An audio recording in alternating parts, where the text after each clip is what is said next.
दोस्तों B success plus के YouTube channel में मैं बीरेश कुमार आप सभी का बहुत बहुत स्वागत करता हूं।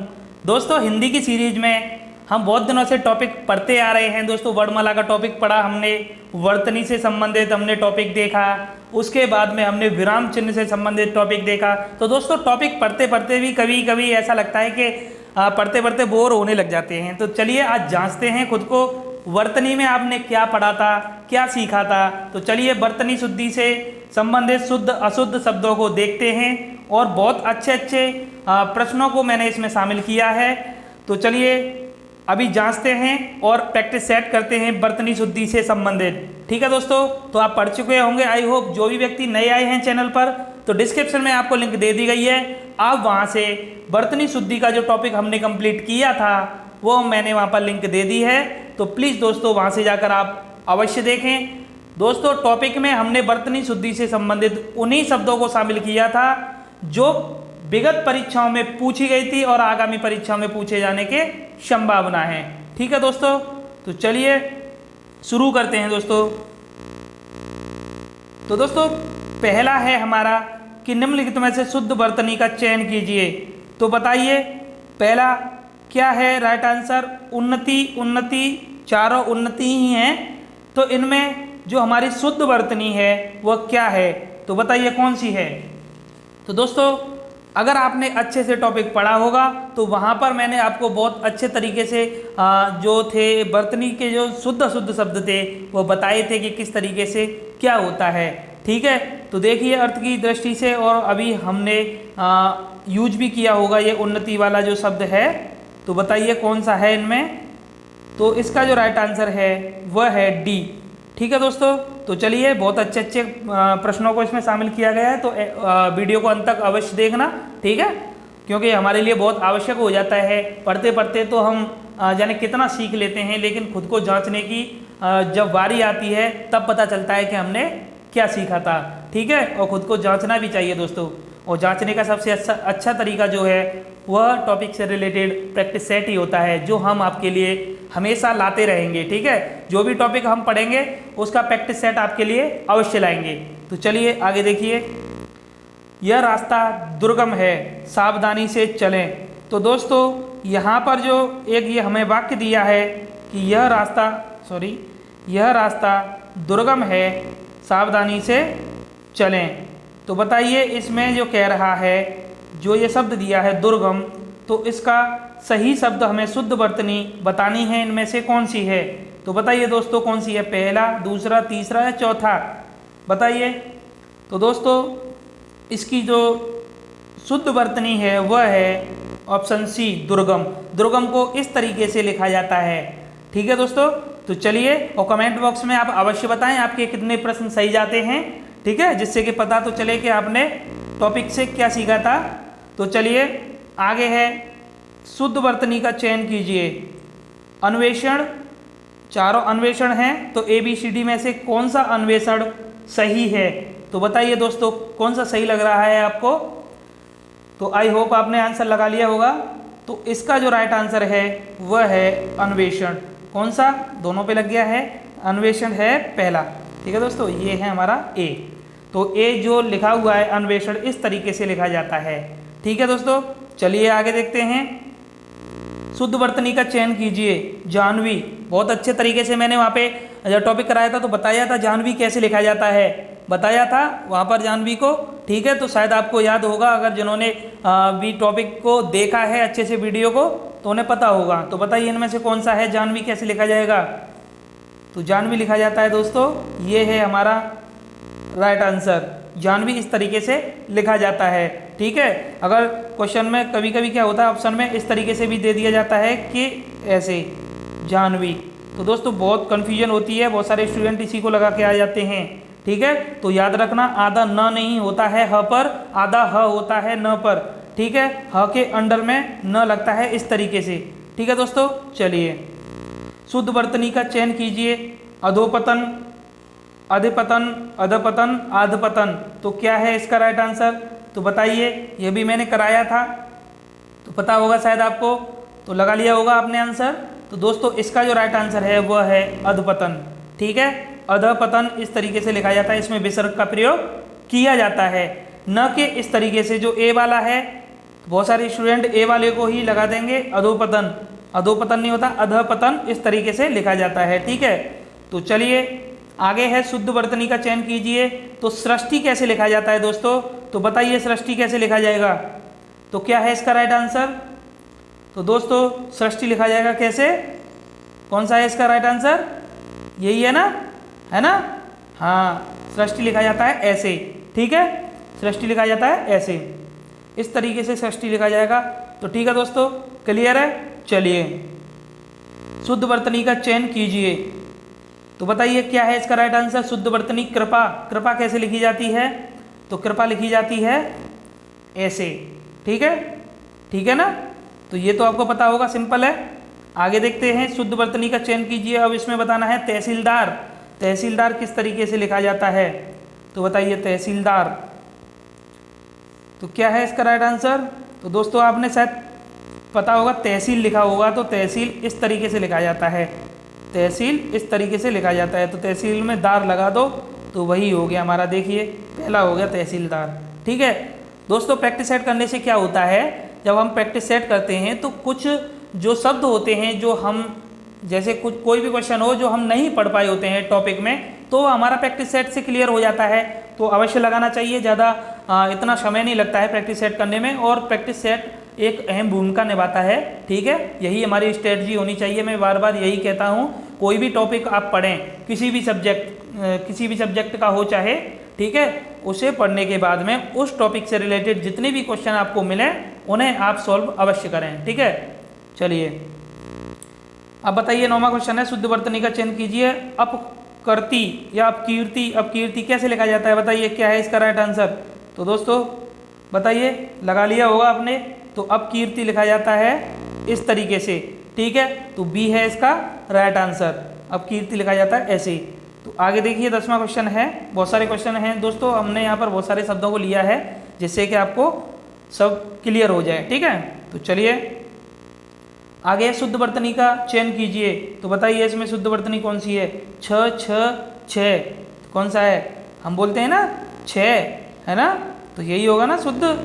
ठीक है, तो यही होगा शुद्ध, तो छः लिखा जाता है दोस्तों, ये आपने पढ़ा भी होगा।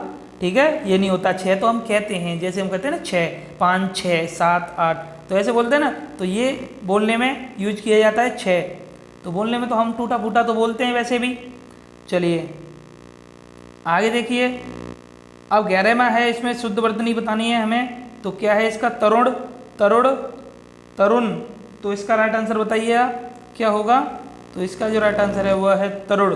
ठीक है, चलिए आगे देखिए, शुद्ध वर्तनी का चयन कीजिए। तो कुमुदनी, बताइए, बहुत अच्छे तरीके से मैंने आपको इसको बताया था, कुमुदनी। ठीक है, ये हमारा इंपॉर्टेंट भी है, बार बार एग्जाम में रिपीट होता है ये वाला क्वेश्चन। ठीक है, कुमुदनी, ये वाला शब्द आप ढंग से देखना, बताइए इसका राइट आंसर बताइए पहले तो क्या होगा।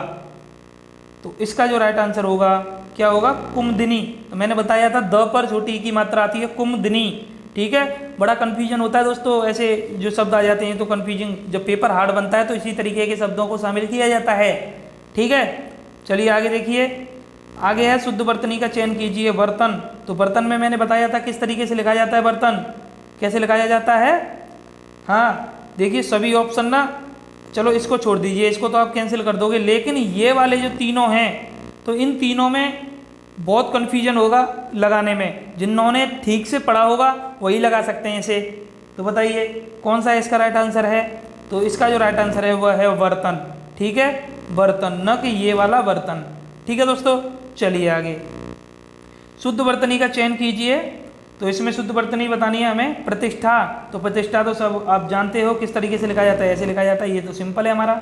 ठीक है, आगे देखते हैं, अब इसमें शुद्ध वर्तनी बतानी है। मृत्युंजय, ये है हमारे लिए इम्पोर्टेंट दोस्तों, इसे आप ऐसे शब्दों को आप क्या बोलते हैं स्किप ना करें। ठीक है, अच्छे से देखें, दरकिनार बोलते हैं, दरकिनार। ठीक है, चलिए याद नहीं आ रहा था, होता है ना कुछ शब्द ऐसे होते हैं जो बोलने में तो बड़े अच्छे लगते हैं, लेकिन जब बोलने की बारी आती है तो कुछ स्लिप हो जाती है जी। ठीक है, तो चलिए देखिए 15वां, अब ये बताना है हमें इसमें कौन सा हमारा मृत्युंजय।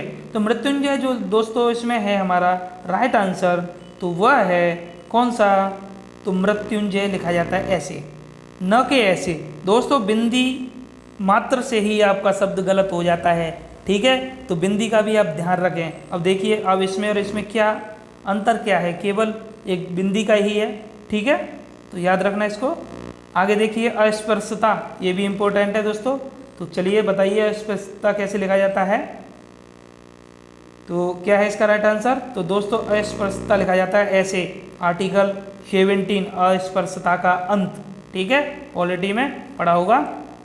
चलिए शुद्ध वर्तनी का चयन कीजिए अब इसमें, तो इसका क्या है राइट आंसर, शताब्दी तो आप आसानी से लिख लोगे, शताब्दी ऐसे लिखा जाता है, ठीक है। आगे देखते हैं त्रिदोष, त्रिदोष बताइए, त्रिदोष भी मैंने बताया था कैसे लिखा जाता है, तो त्रिदोष में ये हमारा सिटी वाला स नहीं आता है, ये आता है पेट चीरा स, ठीक है, तो इस तरीके से लिखा जाता है त्रिदोष को, ठीक है दोस्तों। चलिए आगे औद्योगिकीकरण, तो बताइए औद्योगिकीकरण कैसे लिखा जाता है, तो औद्योगिकीकरण लिखा जाता है, औद्योगिकीकरण में जो होता है छोटी ई की मात्रा नहीं आती है, बड़ी ई की मात्रा आती है, ये नहीं होगा, ये हमारा राइट होगा औद्योगिकीकरण, ठीक है दोस्तों। चलिए आगे है शुद्ध वर्तनी का चयन कीजिए, तो पनडती बताइए, ये भी ना थोड़ा टिपिकल क्वेश्चन है, इसे भी आप ठीक से देखना। तो बताइए पनडती कैसे लिखा जाता है, तो दोस्तों पनडती लिखा जाता है कैसे, ऐसे, है ना, इसी तरीके से लिखा जाता है पनडती, तो ये है हमारा राइट आंसर, ठीक है। चलिए आगे देखते हैं शुद्ध वर्तनी का चयन, तो बताइए इसमें स्थाई कैसे लिखा जाता है, तो इस तरीके से हम स्थाई को लिखते आते हैं, लेकिन ये हमारा गलत होता है, स्थाई लिखा जाता है ऐसे, ठीक है। स्थाई भाव पढ़ा होगा, तो स्थाई भाव जब हम लिखते हैं तो ऐसे ही तो लिखते हैं, स्थाई भाव है, स्थाई भाव, ठीक है। चलिए अब बताइए शुद्ध वर्तनी का चयन इसमें कीजिए जल्दी, तो जल्दी तो आप आसानी से लगा लोगे, जल्दी को तो जल्दी जल्दी में लगा दोगे कि ऐसे लिखा जाता है जल्दी, ठीक है। आगे देखिए शुद्ध वर्तनी इसमें 23वां है, पृथक्कन कैसे लिखा जाता है, तो ये बताइए प्राकथन है, ये प्राकथन, तो दोस्तों ये थोड़ा अच्छा शब्द है हमारा, ठीक है, ऐसे शब्दों की आने की संभावना अधिक रहती है। तो जो दोस्तों प्राकथन लिखा जाता है वो इस तरीके से लिखा जाता है, इसे आप याद करना, ठीक है, अच्छे से देख लेना, ये है हमारा इसका राइट आंसर प्राकथन, ठीक है, तो इस तरीके से लिखा जाता है प्राकथन को। चलिए आगे देखते हैं, अब इसमें बताना है शुद्ध वर्तनी 24 में, तो कौन सा है, क्षेत्र कैसे लिखा जाता है, क्षेत्र तो आप बता दोगे, ऐसे लिखा जाता है क्षेत्र, ठीक है। आगे देखिए 25वां, अब इसमें रासायनिक, तो रासायनिक भी आपने रासायनिक अभिक्रिया ये वगैरह केमिस्ट्री में सब पढ़ी होंगी, तो ये तो सब आसानी से लगा दोगे। देखिए रासायनिक कैसे लिखा जाता है, ठीक है, तो ये तो सिंपल है। बताइए इसमें प्रतिवादी, तो प्रतिवादी कैसे लिखा जाता है, तो प्रतिवादी का जो शुद्ध रूप होता है वो यह होता है प्रतिवादी, ठीक है, प्रतिवादी। 27वां बताइए इसमें द्वंद्व, द्वंद्व समास आपने पढ़ा होगा, तो बताइए क्या है इसका राइट आंसर, द्वंद्व दोस्तों ऐसे लिखा जाता है, दोनों द पर व आता है, द्वंद्व जैसे न भी और द्वंद्व, ठीक है। इसे लगाने की आप गुस्ताखी न करें, ठीक है, गलत हो जाएगा, आपका 1 नंबर चला जाएगा, ठीक है, ध्यान देना इस पर। तो ऐसे ही शब्द कुछ हैं जिन पर हमें अधिक ध्यान देने की जरूरत होती है, ठीक है। चलिए 28वां देखिए, तो शुद्ध वर्तनी का चयन इसमें उत्सव, तो उत्सव तो आप आसानी से लगा लोगे, कौन सा है उत्सव में बताइए, बी है या डी है, कौन सा है 28 का, तो 28 का है बी, ठीक है। 29 में बताइए, चलिए 29 का शुद्ध वर्तनी, तो निर्दर्शन, तो बताइए क्या है इसका, निदर्शन होता है, निर्दर्शन नहीं होता है, ने दर्शन, ने प्लस धन दर्शन, तो ने दर्शन भी होगा हमारा राइट आंसर, ठीक है दोस्तों। चलिए आगे देखते हैं शुद्ध वर्तनी, अब 30 में बतानी है हमें ज्येष्ठ, तो ज्येष्ठ तो मैंने बताया था आपको ज्येष्ठ कैसे लिखा जाता है, तो ज्येष्ठ तो बहुत आसान है, ज्येष्ठ लिखा जाता है ऐसे, ऑप्शन डी, ठीक है। चलिए 31वां बताइए अंतर्धान, देखिए अंतर्ध्यान बताया था मैंने कैसे लिखा जाता है, अंतर्ध्यान बहुत अच्छा है, बहुत अच्छा शब्द है, बताइए तो अंतर्ध्यान कैसे लिखा जाएगा, कैसे लिखा जाएगा, हाँ तो अंतर्धान गलत है बिल्कुल, अंतर्धान लिखा जाता है ऑप्शन बी, ध्यान देना, अंतर्धान होता है न कि अंतर्ध्यान होता है, न कि अंतर्ध्यान होता है, ठीक है, अंतर्धान होता है, याद करना इसको अच्छे से, ठीक है। ऐसे ही शब्द ज़्यादा पूछे जाते हैं, तो बताइए, जो शब्द अच्छे हैं उन पर ही मैं फोकस ज़्यादा कर रहा हूँ, और मुझे पता है जो सिंपल होते हैं उन्हें तो आप आसानी से लगा लोगे। ठीक है। और दोस्तों मैं आपसे मतलब एक बात कहना चाहता हूँ कि दोस्तों हमारे चैनल पर आपको हिंदी की तैयारी फुल डिटेल में और एक सिस्टमेटिक वे में आपको मिलेगी। आपको बहुत ही अच्छे तरीके से हिंदी की तैयारी कराई जाएगी। तो प्लीज़ हमारे चैनल के साथ आप जुड़े रहें। ठीक है, चैनल को सब्सक्राइब करें, बेल आइकन पे प्रेस करना ना भूलें, क्योंकि दोस्तों नोटिफिकेशन आपको समय से मिलता रहे और आप अपनी तैयारी रेगुलर करते रहें। ठीक है। और दोस्तों हर टॉपिक से रिलेटेड आपको प्रैक्टिस सेट दिया जाएगा और यही हमारी स्ट्रेटजी रहेगी। तो दोस्तों प्लीज़ हमारे चैनल को सब्सक्राइब करें और दोस्तों के साथ शेयर भी करें। दोस्तों इतना तो आप कर सकते हैं, हमें 5 मिनट तो अपनी दे सकते हैं। ठीक है, आप हमें अपने 5 मिनट दोगे तो हम आपके लिए और भी अच्छा कंटेंट लाएंगे और आपके लिए और भी मेहनत करेंगे। ठीक है, और आपको सब कुछ फ्री प्रोवाइड कराया जा रहा है। तो दोस्तों आप 5 मिनट तो दे सकते हैं। ठीक है, और सब्सक्राइब भी कर सकते हैं चैनल को। चलिए ठीक है, बस इतना ही कहना है दोस्तों, और बाकी तो आप खुद समझदार हैं कि आप इतना तो किसी के लिए करना चाहिए। ठीक है, जो आपके लिए कुछ कर रहा है तो इतना तो आप कर सकते हैं, इतना तो आपका फर्ज बनता है। तो चलिए आगे देखते हैं। 32वां क्वेश्चन है कि शुद्ध वर्तनी का चयन कीजिए। तो इसमें बताना है अधर्म। तो अधर्म में कौन सा है? तो अधर्म लिखा जाता है दोस्तों ऐसे, क्योंकि धर्म कैसे लिखा जाता है? तो धर्म ऐसे लिखा जाता है। अधर्म लिखना है तो हमने आगे लगा दिया।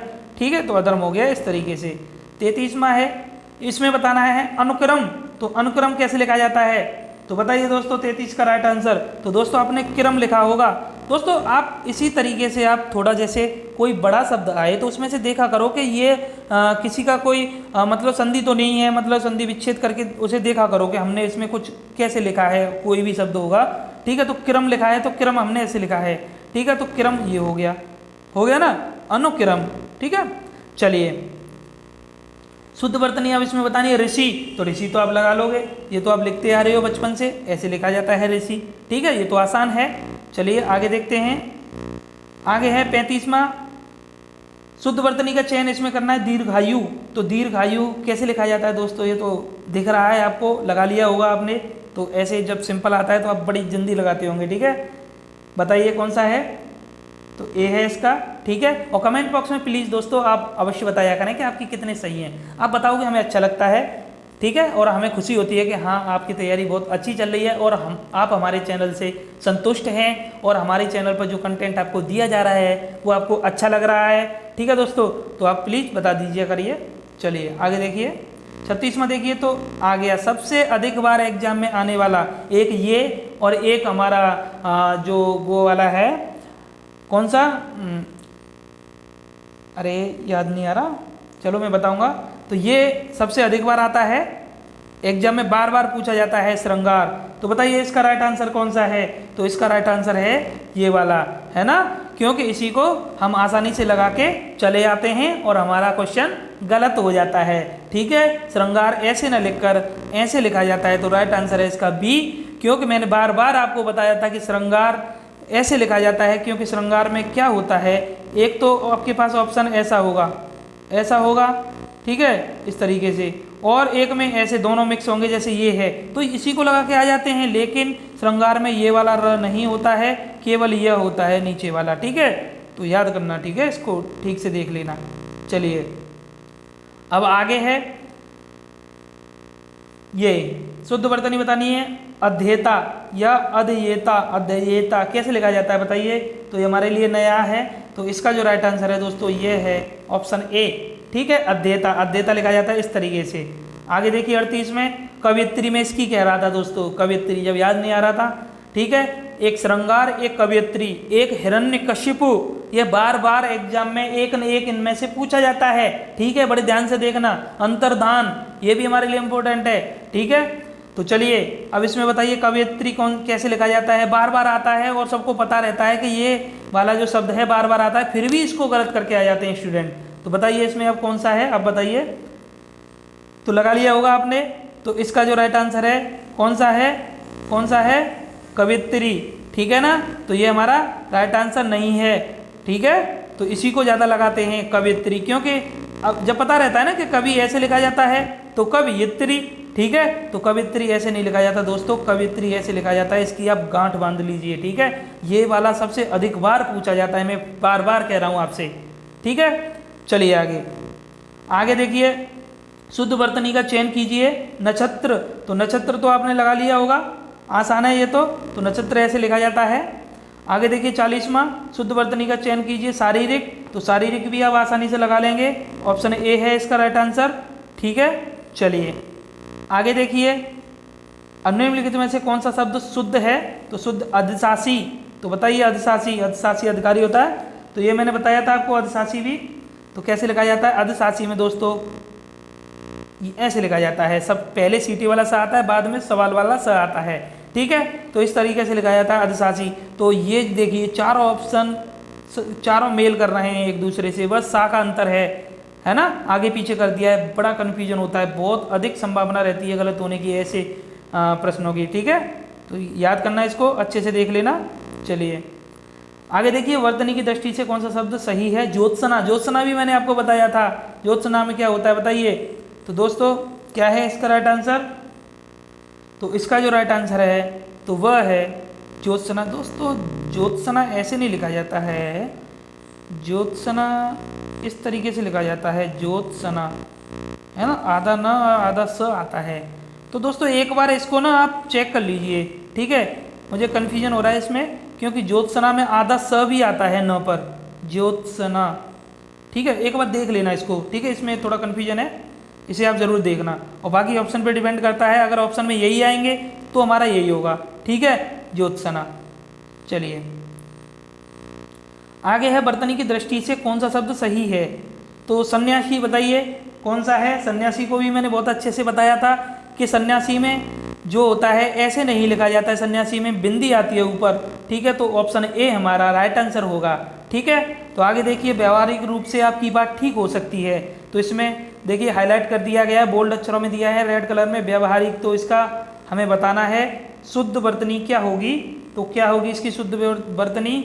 व्यावहारिक होता है, व्यवहारिक नहीं होता है, व्यावहारिक होता है। ठीक है, तो ऑप्शन बी हमारा राइट आंसर होगा। तो चलिए आगे देखते हैं, उसका कथन अतिशयोक्ति मात्र है। तो बताइए अतिशयोक्ति कैसे लिखा जाता है? तो अतिशयोक्ति भी मैंने बताया था, है अतिशयोक्ति अलंकार होता है। तो कैसे लिखा जाता है? तो अतिशयोक्ति लिखा जाता है दोस्तों, अतिशयोक्ति, अतिशयोक्ति। दोस्तों अतिशयोक्ति लिखा जाता है इस तरीके से। दोस्तों एक बार अतिशयोक्ति, मुझे तो ऐसा लग रहा है अतिशयोक्ति यही सही है, अतिशयोक्ति। हाँ, अतिशयोक्ति ऐसे ही लिखा जाता है दोस्तों, ये ऑप्शन डी हमारा राइट आंसर है। ठीक है, अतिशयोक्ति इस तरीके से ही लिखा जाता है, अतिशयोक्ति। ठीक है दोस्तों, चलिए आगे 40वां देखते हैं, सुवाती। तो सुवाती नहीं होता, स्वाति होता है। तो स्वाति कैसे लिखा जाता है? ऐसे लिखा जाता है। ठीक है, तो चलिए 47वां बताइए, साहित्य और समाज का अन्योन्याश्रित संबंध है। अन्योन्याश्रित नहीं होता है, ये भी मैंने बताया था, अन्योन्याश्रित होता है। क्या होता है? अन्योन्याश्रित होता है। चलिए आगे देखते हैं। तो बहुत मज़ा आ रहा होगा दोस्तों, आप लगाते रहिए प्रैक्टिस सेट और हमारे चैनल के साथ तैयारी करते रहिए। यकीन करना दोस्तों, हिंदी की तैयारी आपकी बहुत ही बेहतर होने वाली है। आपको कोई भी परेशानी नहीं होगी, सब कुछ आपके लिए प्रोवाइड कराया जाएगा, बशर्ते आप बस हमारे चैनल के साथ जुड़े रहिए और अपने दोस्तों को जोड़िए। चैनल को सब्सक्राइब जरूर करना मेरे दोस्त। ठीक है, चलिए 48वां क्वेश्चन है हमारा, रहस्य, रोमांच और वैचित्र्य का समन्वय देवकी नंदन खत्री के उपन्यास का विशिष्ट है। तो विशिष्ट कैसे लिखा जाता है? तो दोस्तों बताइए इसका राइट आंसर। तो विशिष्ट नहीं होता है, वैशिष्ट्य होता है। क्या होता है? वैशिष्ट्य होता है। ठीक है, बहुत सारे जो शब्द होते हैं जो हम नहीं कर पाते हैं टॉपिक में, वो हमारे प्रैक्टिस सेट के माध्यम से कवर हो जाते हैं। ठीक है, तो चलिए आगे देखिए, सेनापति एक ये क्या है, सहस्त्र सैनिकों के साथ युद्ध क्षेत्र में पहुंचा।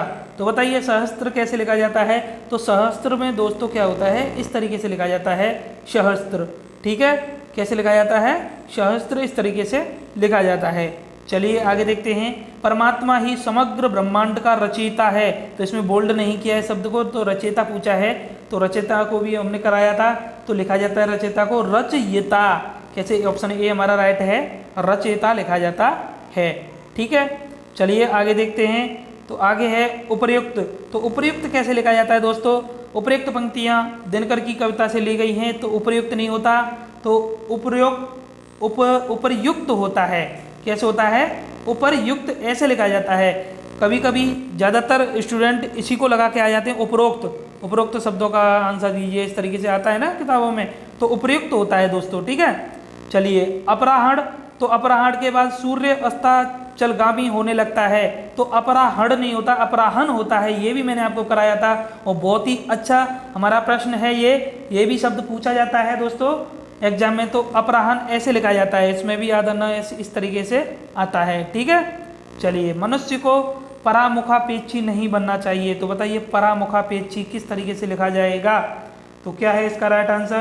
तो दोस्तों इसका जो राइट आंसर है वो होता है परमुखापेक्षी, परमुखापेक्षी, ठीक है। परामुखापेक्षी नहीं होता, परमुखापेक्षी होता है। आगे है जहाँ उपमेय में उपमान की संभावना व्यक्त की जाती है वहाँ उत्प्रेक्षा अलंकार होता है। तो देखिए एक तो डेफिनेशन क्लियर होगी हमारी यहाँ से, तो और उत्प्रेक्षा लिखा कैसे जाता है वही उसकी शुद्ध वर्तनी आपको बतानी है, तो उत्प्रेक्षा लिखा जाता है ऐसे, ठीक है। ऑप्शन सी हमारा राइट आंसर है। चलिए बोलते बोलते थोड़ा गला थक गया, कोई नहीं, चलिए गला थक जाए चाहे कुछ भी हो जाए, हम आपके लिए हमेशा तैयार हैं और आपकी तैयारी के लिए हर प्रयास, संभव प्रयास आपके लिए करते रहेंगे, ठीक है। चलिए दोस्तों आगे देखिए 55वां, तो बुढ़ापा दौर्बल्य का सूचक है, तो बताइए दौर्बल्य कैसे लिखा जाता है। तो दौर्बल्य में दो मात्रा आती हैं दोस्तों द पर, ठीक है, तो इस तरीके से लिखा जाता है दौर्बल्य, ठीक है। 56वां बताइए तानसेन महान संगीतज्ञ था, तो संगीतज्ञ कैसे लिखा जाता है। संगीतज्ञ में छोटी ई की मात्रा नहीं आती है, संगीतज्ञ में बड़ी ई की मात्रा आती है, ठीक है दोस्तों। तो चलिए आगे देखते हैं, बच्चे को आगे पढ़ने के लिए वजीफा दिया जाता है, तो वजीफा में भी क्या होता है, छोटी ई की मात्रा नहीं आती है, वजीफा लिखा जाता है इस तरीके से, ठीक है। तो ये तो आसान है आपके लिए। आगे प्रत्येक कथन का अपना एक संदर्भ होता है, तो संदर्भ तो हम बचपन से ही पढ़ते आ रहे हैं, तो ये होगा इसका राइट आंसर, ठीक है दोस्तों। चलिए आधुनिक हिंदी गद्य का प्रादुर्भाव भारतेंद्र से ही होता है, तो बताइए प्रादुर्भाव क्या है इसका राइट आंसर। तो दोस्तों इसका जो राइट आंसर है वह है प्रादुर्भाव होता है, ऊपर र नहीं होता है, प्रादुर्भाव, तो ऑप्शन ए हमारा राइट है, ठीक है, प्रादुर्भाव। चलिए आगे देखते हैं दोस्तों, हिमालय की उत्तुंग चोटियाँ हमें बुलाती हैं, तो उत्तुंग बताइए क्या है इसका राइट आंसर। तो उत्तुंग में दोस्तों त पर आधा त और होता है, तो ऐसे लिखा जाता है उत्तुंग, उत्तुंग चोटियाँ, ठीक है, उत्तुंग चोटियाँ हमें बुलाती हैं। आगे देखिए वैज्ञानिक अनुसंधान धार्मिक ग्रंथों की शिक्षा के प्रतिकूल हैं, तो बताइए अनुसंधान कैसे लिखा जाता है। अनुसंधान भी हम पढ़ते आ रहे हैं, ठीक है, तो अनुसंधान तो हम आसानी से बता देंगे, इस तरीके से अनुसंधान लिखा जाता है, ठीक है। चलिए आगे है, वे हिंदुस्तान अकेडमी के वार्षिक अधिवेशन में भाग लेने के लिए लखनऊ आए थे, तो अधिवेशन तो हम ये भी हम आसानी से लगा देंगे, ये तो सिंपल है, इस तरीके के आएंगे तो आप आसानी से कर लोगे, ठीक है। ऑप्शन सी हमारा राइट आंसर होगा। 63 देखिए, प्रधानमंत्री ने मंत्रिमंडल की बैठक में अध्यक्षता की, देखने में तो अच्छा लग रहा है कि मंत्रिमंडल हमारा अच्छा मतलब सही लग रहा है, तो लेकिन हमारा ये सही नहीं है। मंत्रिमंडल लिखा जाता है दोस्तों इस तरीके से, मंत्रिमंडल, ठीक है, मंत्रिमंडल। दोस्तों बिंदी नहीं आती है मंत्रिमंडल में, याद रखना इसको, ठीक है, ऑप्शन ए मत लगा देना। चलिए आगे है, वह इन सब तथ्यों से अनभिज्ञ है, तो बताइए अनभिज्ञ, जिसे अभी इसके बारे में जानकारी ना हो, अनभिज्ञ, तो बताइए क्या है इसका राइट आंसर। तो अनभिज्ञ लिखा जाता है दोस्तों इस तरीके से, ऑप्शन डी हमारा राइट आंसर होगा, ठीक है। चलिए स्वातंत्र्य संग्राम में हजारों वीरों ने अपने प्राणों की आहुति दी, तो स्वातंत्र्य कैसे लिखा जाता है ये मैंने कराया था, तो बताइए क्या है इसका राइट आंसर। तो ऑप्शन बी होगा, स्वातंत्र्य ऐसे लिखा जाता है। तो दोस्तों जिन्होंने भी अगर टॉपिक से रिलेटेड जो मतलब शुद्ध अशुद्ध का जो टॉपिक था वर्तनी शुद्धि का, अगर नहीं देखा है तो डिस्क्रिप्शन में लिंक दे दी गई है, आप अवश्य देख लें दोस्तों। इससे पहले जो हमने हिंदी वर्णमाला का टॉपिक कंप्लीट किया था उसे भी आप अवश्य देख लें, वहाँ पर मैंने बहुत ही अच्छी ट्रिक के माध्यम से आपको जो हमारे उच्चारण स्थान होते हैं वर्णों के वो कराए थे, कौन सा कंठे से, तालु से, मूर्धा, दंत, ओष्ठ, सबको बहुत अच्छी शानदार ट्रिक के साथ में कराया है, ठीक है दोस्तों। डिस्क्रिप्शन में आपको लिंक मिल जाएगी, आप वहाँ से जाकर अवश्य देख लें, ठीक है। चलिए आगे देखते हैं, भारतीय समाज का पुनरुत्थान शिक्षा के विकास से ही संभव है, तो बताइए पुनरुत्थान कैसे लिखा जाता है। तो पुनरुत्थान लिखा जाता है दोस्तों इस तरीके से, ठीक है, पुनरुत्थान कैसे लिखा जाता है, इस तरीके से लिखा जाता है। चलिए आगे देखते हैं, उसके स्नेह के अंतरस्थलीय सरता मुख मुद्रा से स्पष्ट झांक रही है। तो बताइए क्या है अंतरस्थलीय, कैसे लिखा जाएगा? तो ये अच्छा प्रश्न है हमारे लिए। तो क्या है इसका राइट आंसर? तो अंतरस्थलीय नहीं होता, अंतस्थलीय होता है। क्या होता? अंतस्थलीय। तो इस तरीके से लिखा जाता है। देखिए पेट चीरा सा नहीं आएगा, त पर पेट चीरा सा नहीं आता है, ठीक है, तो ये होगा अंतस्थलीय। चलिए आगे चलते हैं। पश्चिमी देशों में निर्यात के लिए प्रतिद्वंद्विता बढ़ती जा रही है। प्रतिद्वंद्विता कैसे लिखा जाता है दोस्तों? तो बताइए क्या है इसका राइट आंसर? तो प्रतिद्वंद्विता लिखा जाता है, उसमें जो द होता है इस पर भी आधा व होता है, इस तरीके से लिखा जाता है प्रतिद्वंद्विता, द्वंद्विता, ठीक है दोस्तों। तो अच्छा प्रश्न है, इसको भी आप याद रखना। नायिका उत्ग्रीव रहकर दिन भर नायक की प्रतीक्षा करती रही। तो उत्ग्रीव, उत्ग्रीव कैसे लिखा जाएगा? तो बताइए। तो उद्ग्रीव लिखा जाता है, उद्ग्रीव लिखा जाता है दोस्तों विद हलंत, हलंत के साथ में लिखा जाता है उद्ग्रीव, ठीक है। तो ये है इसका राइट आंसर। आगे देखते हैं। तो ये आज का हमारा शायद लास्ट है, युधिष्ठिर। तो युधिष्ठिर भी इम्पोर्टेंट है, सबसे बड़े पांडव थे। तो बताइए युधिष्ठिर कैसे लिखा जाता है? तो युधिष्ठिर दोस्तों इस तरीके से लिखा जाता है। तो दोस्तों यह वीडियो आपको कैसी लगी और जितने भी शब्द इसमें शामिल किए गए वो आपको अच्छे लगे, प्रैक्टिस सेट आपको कैसा लगा, तो प्लीज़ वीडियो को शेयर अवश्य करना दोस्तों, और चैनल को सब्सक्राइब करना मत भूलना मेरे दोस्त, ठीक है। तो जुड़े रहिए हमारे चैनल के साथ, ठीक है, और इसी तरीके से हिंदी की तैयारी करते रहिए। चलिए दोस्तों, थैंक यू, धन्यवाद, जय हिंद, जय भारत।